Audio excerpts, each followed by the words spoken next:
I hate doing the dishes.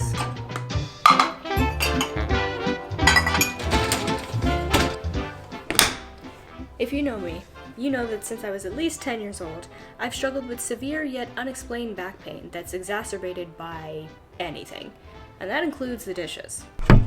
I would often have to take a break so I could wait for the burning to stop crawling up my shoulders and my neck so I could go back to what I was doing before. But when you grow up in a household where the cleanliness of the house also dictates another person's ability to manage their emotions, you don't get to just do stuff later.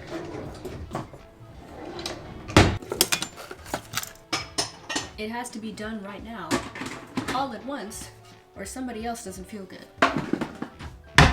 And it also doesn't help that my pain was often dismissed thanks to the presence of somebody else's pain, and therefore resentment of my audacity to take a break.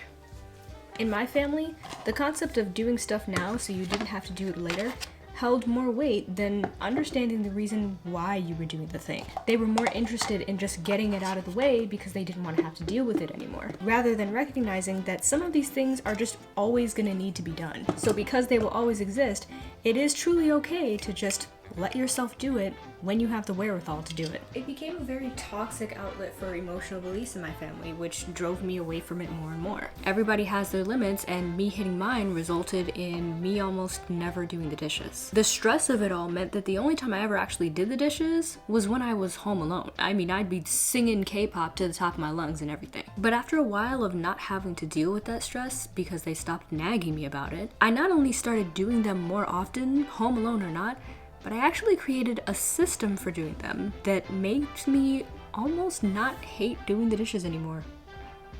I know, shocker, right? I actually probably do the dishes the most in my family now. I don't love it necessarily, but at least I'm not screaming Big Sean lyrics at it anymore. So the first part of the system is to only do dishes while waiting for something else that's going on in the kitchen.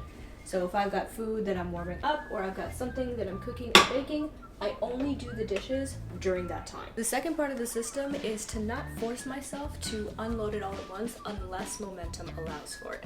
So if I get through unloading most of it and I feel like unloading the rest, then I will.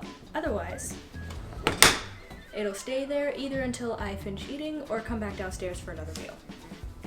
And the third and final part of the system is always have somewhere for the dirty dishes to go. If there's huge dishes still in the sink, but putting them in the dishwasher will make it full enough to justify running it, I do so, even if I have to run it on a short cycle. I keep dishes out of the sink so I don't have to wash them by hand, which I hate doing so much.